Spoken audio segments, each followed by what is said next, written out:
at ilang beses ko nang inulit na hindi ako ang problema ng bayan na ito.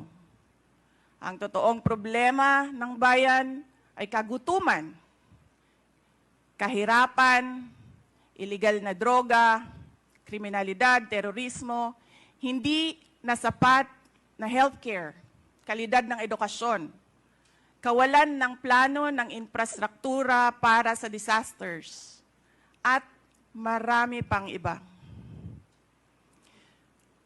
So, you may try to destroy me, you can skin me alive, and throw my ashes to the wind.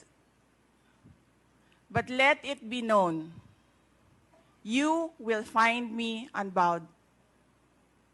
I will continue to serve the Filipino people no matter the personal cost or political intrigue.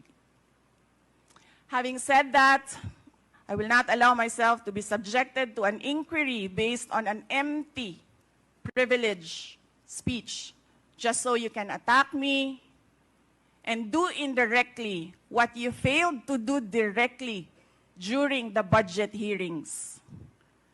I therefore request this committee to terminate this inquiry for its clear lack of any proposed legislation or substantive matter for discussion.